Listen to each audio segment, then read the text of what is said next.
La palabra de Dios es viva y poderosa, más cortante que toda espada de dos filos y penetra hasta lo más profundo del alma y el espíritu. Escudriña los pensamientos y las intenciones del corazón. Presentamos su programa Palabra Viva. Escuchemos el mensaje de hoy a través del pastor Munir Chiquie.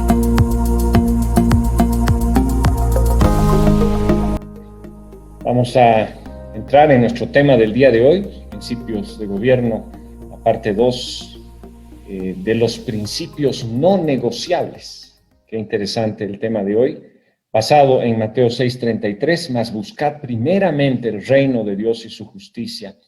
Todas estas cosas os serán añadidas, dice la palabra. En el mensaje anterior hablamos de la necesidad de tener una cosmovisión bíblica del gobierno. ¿Escuchó bien? Cosmovisión bíblica del gobierno, con base obviamente en la palabra de Dios, en 4 ámbitos de gobierno: el autogobierno, la familia, la iglesia, el Estado. Dijimos también que la persona de Dios es la fuente de todo lo que existe, de todo dominio, poder y autoridad y de todo ser viviente. Él rige, Él gobierna sobre todas las cosas. Todo el universo refleja la existencia, naturaleza, carácter, norma moral y voluntad del Dios soberano que todo lo creó. El concepto que habíamos propuesto del reino de Dios y su justicia es un gobierno, no un lugar, sino un gobierno actual que lo abarca todo, cuya señal presente es la iglesia. Recuerda que la iglesia es la señal del reino de Dios, es la manifestación del carácter de Dios, de la obra de Dios, primero en la vida de cada uno de nosotros y nuestro entorno y en todo lo que hacemos. En otras palabras, es Jesús gobernando en todos los ámbitos de la vida, a través primero de aquellos que le creen y dejan que el reino de Dios sea una realidad en sus vidas y en la vida de quienes le rodean. Hablando del gobierno civil, no es posible edificar y desarrollar un modelo bíblico de gobierno cuando los valores y principios de los gobernantes son anticristianos. Hoy vamos a enfocar algunos principios no negociables que es importante tomar en cuenta al momento de discernir opciones o preferencias electorales. Oremos. Señor, que esta palabra tuya sea una palabra viva, eficaz, sea una palabra que abra nuestros ojos, que oriente nuestros corazones, que nos enseñe a orar por este tiempo, orar por el gobierno, orar por esta transición, que tú nos des sabiduría en compartir estos principios no negociables respecto al buen gobierno en nuestra nación. Primer principio, entonces, que vamos a compartir es el principio de la vida desde la concepción hasta la muerte natural. Ese no es un cliché ideológico, no es una propuesta política, es un asunto esencial en la vida de una nación, de una sociedad, y es el respeto a la vida desde la concepción. Tenemos que entender que se puede ejercer violencia y tal violencia con aquel que es inocente. En el Salmo 139, verso 13 al 16, quiero leer este texto porque muestra lo que pasa en aquella vida que ha sido concebida y que gracias a Dios la Constitución política del Estado actual protege. Y dice el Salmo 139, cuando habla de Dios en una oración, versículo 13, tú creaste mis entrañas, me formaste en el vientre de mi madre. Te alabo porque soy una creación admirable. Tus obras son maravillosas y eso lo sé muy bien. En esta introducción, estos 2 primeros versos, 13 y 14, habla de la maravilla de haber sido creado, de ser una creación admirable, de ser la obra maravillosa de las manos de Dios, la obra maestra es el ser humano creado. Pero, ¿en qué momento está hablando esto? El verso 15 dice, mis huesos no te fueron desconocidos cuando en lo más recóndito era yo formado, cuando en lo más profundo de la tierra era yo entretejido. Verso 16, tus ojos vieron mi cuerpo en gestación. Todo esto estaba ya escrito en un libro. Todos mis días se están diseñando, aun cuando no existía uno de ellos. Qué pasaje y qué verdad más profunda el hecho de que Dios nos ha visto aún en gestación y que además de eso ya había un propósito de vida en cada persona cuando fue concebida, y no solo cuando fue concebida, porque hay otro pasaje que dice que Dios ya desde antes de la fundación del mundo, Él ya nos había dado la vida en su corazón. Antes de la fundación del mundo ya había propósitos sobre nuestra vida. Entonces, ¿quién es el ser humano que pueda cegar la vida de un nuevo ser concebido en el cual Dios tiene grandes propósitos y que ha sido hecho a imagen y semejanza de Dios? Este es un tema no negociable, es un principio no negociable.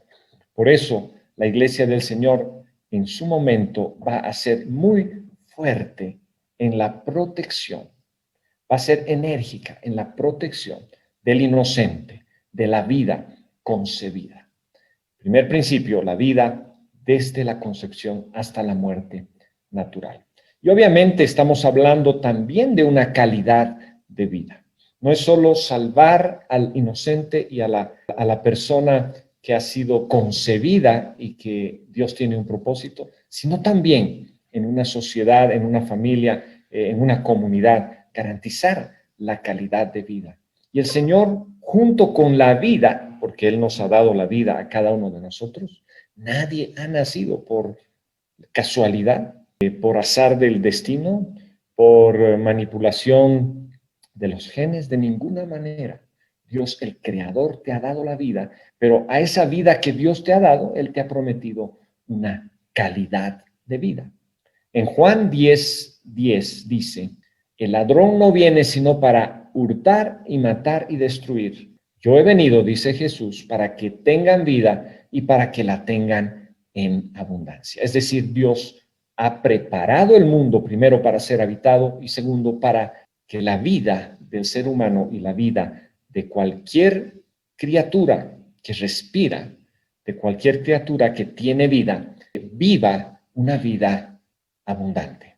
No es el concepto de abundancia desde la perspectiva del dinero o del progreso en la percepción humana, sino es una abundancia de vida que habla de calidad de vida. Y ahora voy a tomar la propuesta que hizo el equipo de Bright Hope sobre calidad de vida en cuanto a 7 indicadores. Este modelo de ver el reino de Dios que habla de la vida en abundancia, de la calidad de vida, ha sido propuesto por este equipo. Y quisiera tomar los 7 indicadores como un proceso en el que Dios va desarrollando en quienes abren su corazón, en quienes le creen, Él va desarrollando esa vida en abundancia.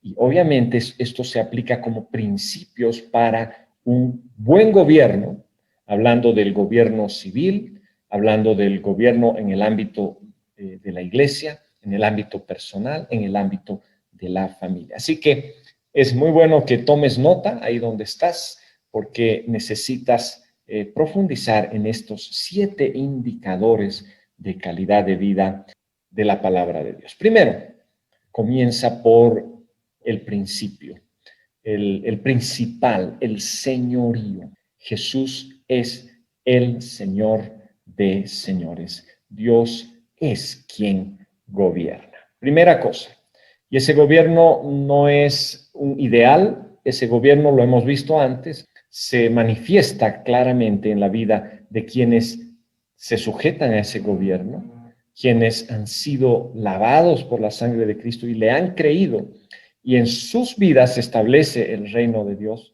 y quienes también a partir de ese gobierno en su vida tienen un autogobierno, y quienes reconocen no solo en la vida individual, familiar o eclesial, sino en la vida del Estado, de la sociedad, quienes reconocen ese gobierno, ese señorío de Jesucristo en todos los ámbitos, pues ahí comienza el estilo de vida del reino, o lo que hemos dicho, la calidad de vida del reino, el entender que Él es quien gobierna. En Daniel 2, 20 al 22, profeta Daniel, Antiguo Testamento, capítulo 2, lo dice claramente. Dice así la palabra, estoy leyendo el verso 20 de Daniel 2. Y Daniel habló y dijo: sea bendito el nombre de Dios de siglo en siglo, porque suyos son el poder y la sabiduría. Él muda los tiempos y las edades. Él tiene poder para mudar todo lo que Él quiera. Él quita reyes y pone reyes. En otra versión dice, quita gobernantes y pone gobernantes. Así que, mis hermanos, no creamos que nosotros somos los que tenemos el poder último de poner o de quitar un gobernante.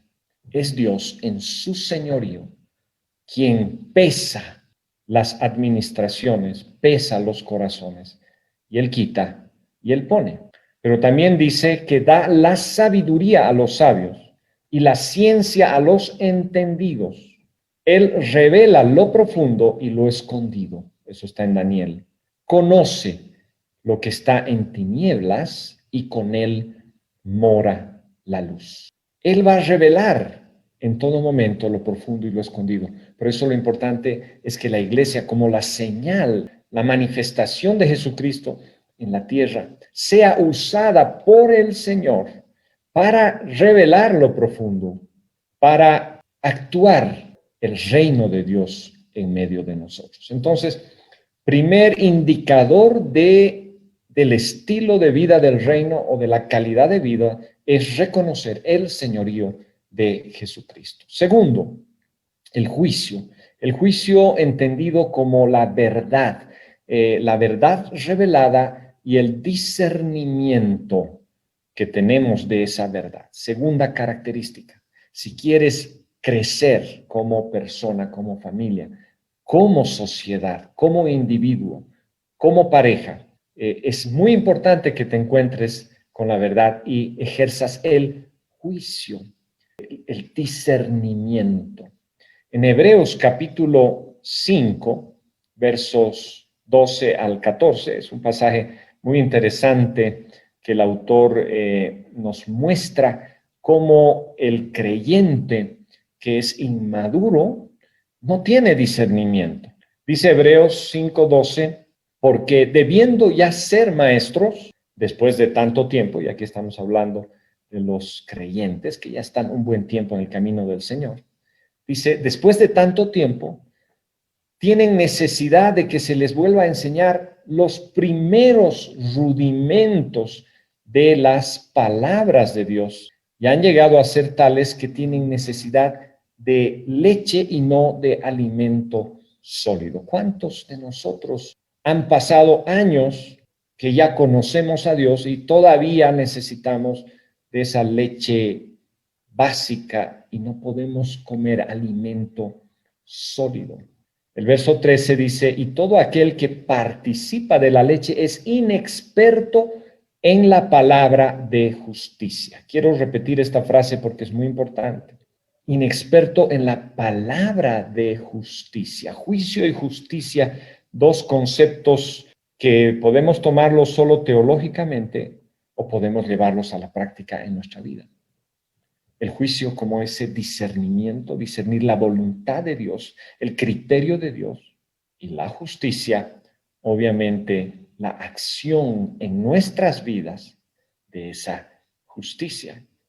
Pero si no crecemos en el conocimiento del Señor, si no crecemos en la madurez de nuestra vida cristiana, en el ser discípulos en crecimiento, discípulos maduros, somos inexpertos en lo que estamos hablando en este momento, que es la palabra de justicia. Pero dice el versículo 14 que el alimento sólido es para los que han alcanzado madurez, para los que por el uso tienen los sentidos ejercitados en el discernimiento del bien y del mal. Entonces, la capacidad dada por Dios por medio de su palabra, por medio del crecimiento de tu vida, es lo que te lleva a ejercitar los sentidos para tener discernimiento del bien y del mal y vivir esta segunda característica, este segundo indicador de vida del reino de Dios, que es el juicio, la verdad, el discernimiento. Entonces, para los que están tomando nota, primero, nos encontramos cuando conocemos a Dios con su señorío. Segundo, el Señor nos da discernimiento, ejercer discernimiento. Si esto lo aplicamos, hablando de estos dos primeros aspectos, al gobierno humano o al buen gobierno civil, lo primero es entonces reconocer quién es el que gobierna. Y si me está escuchando alguno de los candidatos que pretenden gobernar o a cualquiera que está ejerciendo autoridad en cualquier ámbito de gobierno, sepa que el reconocer quién es el Señor y quién es el que tiene el dominio y sujetar nuestro corazón a ese dominio, a ese gobierno, es el principio para gobernar bien nuestra propia vida, nuestra familia, la iglesia, el gobierno civil. Segundo, el juicio, el discernimiento. El juicio es establecer verdad y no hay administración, no hay gobierno bueno si no establece primero la verdad y si no tiene el discernimiento necesario para saber qué es lo bueno, qué es lo malo, qué es lo que debe hacer y lo que no debe hacer y sujetar a la autoridad del Señor y a la verdad del Señor sus acciones. Eso va a traer un buen gobierno. Pero vamos al tercer aspecto o al tercer indicador de esta vida abundante o de esta calidad de vida, y es la justicia. A partir de la justicia, y este es un término que se está usando bastante en todos los ámbitos, administrar con justicia, gobernar con justicia. Esta justicia no empieza sola, la justicia está necesariamente conectada a los anteriores aspectos, al señorío y al juicio. El señorío es quien gobierna, el juicio es la verdad de aquel que gobierna, la realidad de aquel que gobierna. En esos dos aspectos, el señorío y el juicio, se inserta la justicia, el ejercer justicia. Y en el Hijo de Dios la justicia comienza cuando sus pecados han sido perdonados. Ha sido revelado que hemos pecado, que estamos destituidos de la gloria de Dios, pero que Él nos ha llamado a ser santos, a ser parte de su reino. Él nos ha llamado por la fe a ser hijos de Dios a través de un poder sobrenatural. Y ese poder sobrenatural para ser hijo de Dios es el ejercicio de la justicia de Dios. Dios está haciendo justicia al pecado por la muerte de Cristo. Él ya pagó con su vida mi fracaso, mi pecado, mi desviación fue pagada en la cruz del Calvario. Ahí se ejerce la justicia, y a partir de que se ejerce la justicia, es decir, que ha quedado saldada la cuenta que estaba en contra de nosotros, empiezan los otros indicadores de calidad de vida del reino. Y para esto vamos a tomar el texto de Romanos, capítulo 14, verso 17. Dice: porque el reino de Dios no es comida ni bebida, sino justicia, paz y gozo en el Espíritu Santo. Aquí ya habla de tres indicadores que van en cadena, en el efecto cascada. La justicia genera paz, la paz genera gozo. Y eso se puede aplicar perfectamente en cualquier ámbito de gobierno. El reino de Dios, cuando Pablo habla en 14:17, está hablando de esos problemas que tenían respecto a la comida, respecto a qué era bueno, qué no era bueno. Y ahí Pablo les dice, dejen de discutir esos asuntos, porque el reino de Dios no son cosas externas, sino el reino de Dios es justicia. Primero, es paz y gozo. Y como dijimos, la justicia comienza con la justificación. Romanos 5:1 dice, justificados por la fe, tenemos paz para con Dios por medio de nuestro Señor Jesucristo. No hay otra manera de obtener esa paz que habla la Biblia, que sobrepasa todo entendimiento, ese sentimiento, ese estado sobrenatural de paz, que no solo es estar contento, esa paz es estar en paz con Dios, es estar en paz con uno mismo, es estar en paz aún en medio de la tormenta. Pero ¿cómo se logra esa paz que es tan difícil de conseguir en medio de este mundo con tanto en contra de nosotros, nuestra misma naturaleza pecaminosa? Es en la justificación por Cristo. Tenemos esa paz para con Dios. Entonces, aquí complementamos lo que dice Romanos 14, que el reino de Dios es primero justicia, luego paz y gozo.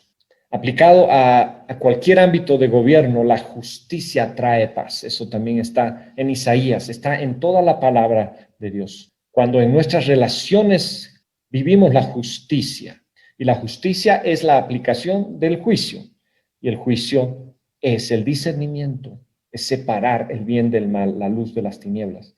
Y en base a ese discernimiento nos ajustamos a esa verdad, a ese discernimiento. Nos ajustamos a lo que Dios quiere. Por eso se ejerce justicia. La justicia en nuestras relaciones, la justicia en el gobierno. Qué importante es que tomemos tan en cuenta este aspecto en el ámbito del gobierno civil. Y obviamente la justicia trae paz. En Juan 16:33 dice, yo les he dicho estas cosas para que en mí hallen paz. En el mundo tendrán aflicción, pero anímense, yo he vencido al mundo. La paz de Dios es un bien tan preciado en nuestra vida que viene a través de la justicia, de la justificación. Y como sociedad boliviana clamamos por esa paz. Incluso los hijos de Dios son bienaventurados cuando son pacificadores. Pero la paz social, la paz en nuestras relaciones, no se logran por simples tratados, se logra cuando comienza desde el corazón, cuando sale del corazón y cuando es producto de la justicia, y la justicia es producto del juicio. El quinto aspecto es el gozo, la alegría. En Hechos 2:46, cuando habla de la primera iglesia, dice que perseveraban unánimes cada día en el templo y partían el pan en las casas y comían con alegría y sencillez de corazón. Por eso Pablo dice, aún estando en la cárcel, él puede decir, regocíjense en el Señor. El gozo es un fruto, es una característica de esa calidad de vida del reino de Dios que comienza en el señorío, en el juicio, en la justicia, en la paz que trae gozo, alegría, un gozo que no se apaga a pesar de las circunstancias. Sexta característica, la libertad. La libertad es fundamental. La libertad incluso está dentro de las legislaciones. Estamos hablando de la libertad religiosa, estamos hablando de la libertad de conciencia, estamos hablando de la libertad de pensamiento, estamos hablando de la libertad de expresión, estamos hablando de los derechos humanos, libertades y derechos inherentes al ser humano que han sido, gracias a Dios, reconocidos por la legislación, por la justicia internacional, que están en las constituciones y que deben ser protegidas. Ese es un principio, el principio de que el Estado debe garantizar las libertades y los derechos fundamentales, deben ser garantizados. Y obviamente Eso nace de la dignidad inherente en el ser humano, pero desde una perspectiva de un corazón rendido, desde una perspectiva de dar más que recibir. Porque podemos hablar de derechos humanos, pero a veces ponemos los derechos por encima de la ética o los derechos por encima de los principios y valores. Los derechos obviamente son buenos, han sido reconocidos, pero no podemos usar muchas veces eso para proteger lo que Dios quiere trabajar en nuestras vidas. Volvamos entonces a la libertad como sexto indicador o característica de la vida abundante. En Juan 8:31 dice, dijo Jesús a los judíos que habían creído en él, si vosotros permanecéis en mis palabras, seréis mis discípulos y conoceréis la verdad, y la verdad os hará libres. La libertad es un regalo de Dios. Dios siendo el creador, habiéndonos creado a su imagen y semejanza, con la capacidad de decidir con voluntad propia, como parte de esa capacidad, de esa voluntad propia, nos ha dado libertad. Ni siquiera Dios nos obliga, ni siquiera Dios viola ese principio de libertad que tenemos nosotros. Entonces, ¿cómo el ser humano en cualquier ámbito de gobierno podría privar de libertad, de las libertades fundamentales al ser humano?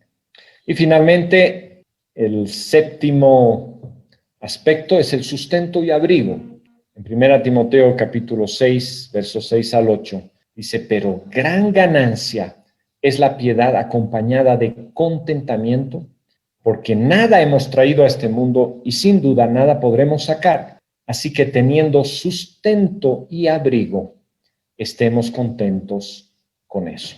Y con eso cerramos estos 7 indicadores, 7 aspectos de la vida del reino, de la calidad de vida del reino, dentro del concepto de la vida desde la concepción hasta la muerte, pero no solamente protegiendo al ser humano que ha sido concebido y que tiene derecho de vivir hasta el último día de su vida, sino hablando de la calidad de vida que tiene que ser tomada en cuenta por todos nosotros que ejercemos de alguna manera gobierno, administración sobre nuestra vida, sobre la familia, la iglesia y el Estado. Voy a mencionar 2 principios más. Estamos hablando de los principios no negociables.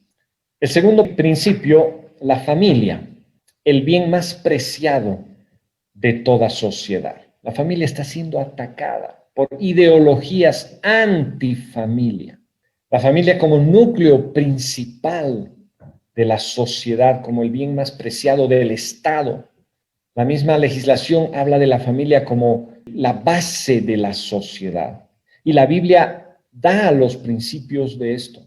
Desde hablar de una familia natural, una familia biológica, una familia según el diseño de Dios, a partir del matrimonio, a partir de los hijos, a partir de esa relación.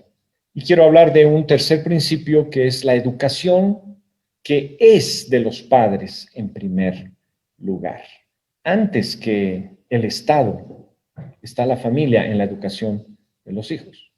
Obviamente ya el Estado, la sociedad se ha organizado para mejorar, para profundizar, para ofrecer un sistema educativo que apoye, no reemplace la responsabilidad que tenemos nosotros los padres en la educación de nuestros hijos.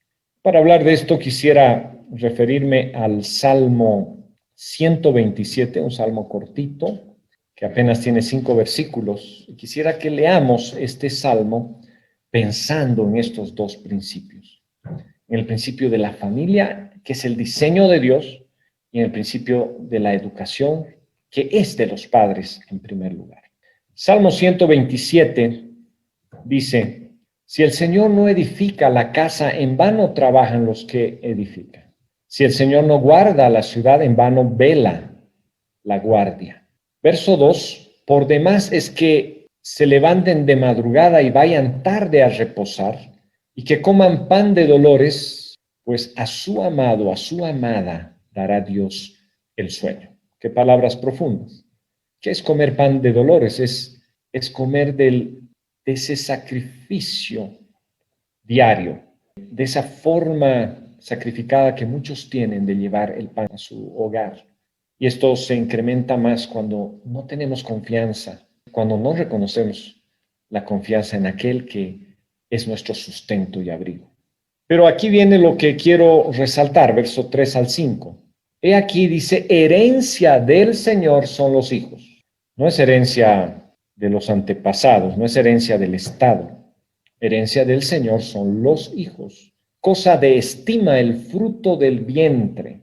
Y el verso 4, como saetas, como flechas en mano del valiente, son esos hijos de la juventud. Bienaventurado el hombre que llenó su aljaba. La aljaba es el estuche donde están las flechas. El que llenó su aljaba de ellos no será avergonzado cuando hable con los enemigos a la puerta, dice este salmo. Pudiera tomar muchos textos bíblicos que hablan de la educación y de la responsabilidad de los padres sobre la educación y de lo que es la familia. Hay mucho que podríamos hablar, aunque no es el tema de esta mañana. Pero solo quiero referirme a la importancia y a la responsabilidad que tenemos como padres hacia nuestros hijos.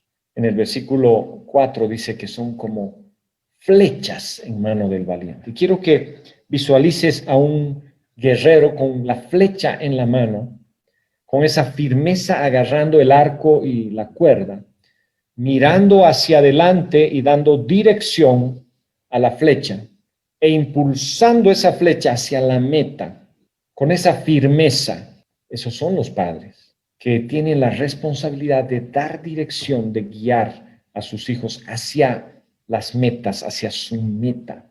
Y obviamente la primera meta es estar dentro del propósito de la voluntad de Dios en nuestra vida. Y eso tiene que ver con llevar a nuestros hijos, guiar a nuestros hijos en el temor de Dios primero, pero también en el desarrollo pleno de sus vidas, con salud emocional y espiritual y física, obviamente, para que alcancen sus metas, sus propósitos en la vida. No podemos dejar esa responsabilidad a la iglesia, al Estado. Y muchas veces el Estado usa la educación de manera ideológica.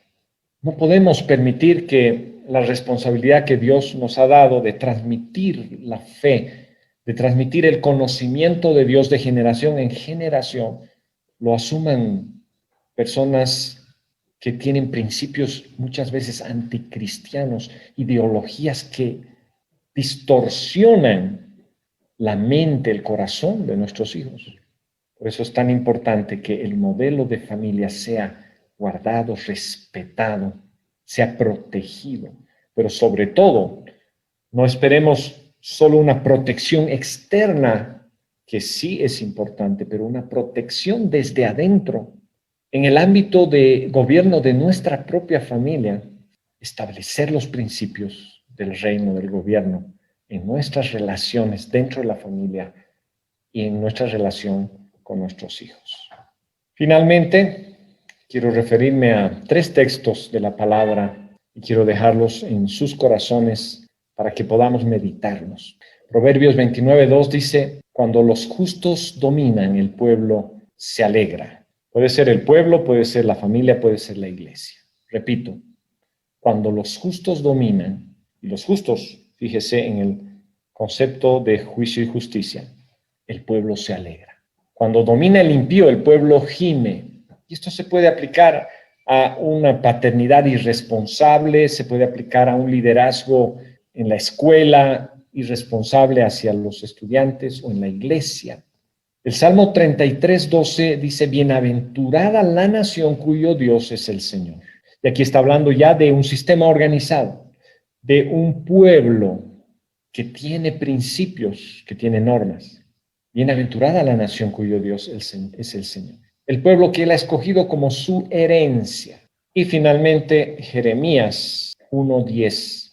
Y hablando ya de nosotros como luz, como hijos de Dios, dice, mira que te he puesto en este día sobre naciones, sobre reinos, para arrancar, para destruir, para arruinar, para derribar, para edificar y para plantar. Eso le dice Dios al profeta Jeremías.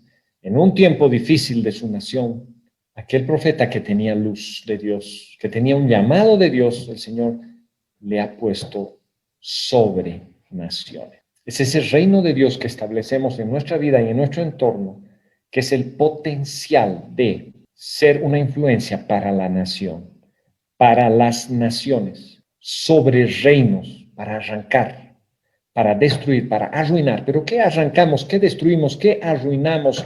Obviamente las obras de las tinieblas. Cuando habla de Jesús, la palabra dice que Él vino a deshacer las obras de las tinieblas. Y nosotros que somos hijos de luz, tenemos que ser usados por el Señor para arrancar, para destruir, para arruinar, para derribar las obras de las tinieblas. Pero también dice para edificar y para plantar. Preciosa palabra de Jeremías 1:10. Edificar sobre nuevo fundamento, para plantar nueva semilla en el corazón de nuestros hijos, en el corazón de nuestros jóvenes, en el corazón de una nación, con los principios, con la semilla adecuada para que dé buenos frutos, para que fructifiquemos como hijos de Dios, como familia, como nación. Gracias, Señor, por este tiempo. Gracias por tu palabra. Gracias porque tu palabra es luz, es lumbrera. Queremos clamar por este tiempo de cambio, este tiempo difícil, de crisis, en todo sentido. Que la luz de tu evangelio, la luz de tu reino, ilumine, traiga lo que hemos compartido, ese señorío que trae juicio, que trae justicia, que trae verdad, que trae paz, que trae gozo y que trae sustento y abrigo. Oramos por nuestra nación, que se haga tu voluntad en este tiempo. En el nombre de Jesús. Amén. Que Dios me los bendiga a todos. Si este mensaje ha sido de ayuda para tu vida, compártelo y déjanos tu comentario. También puedes escribirnos a la dirección que te aparecerá a continuación.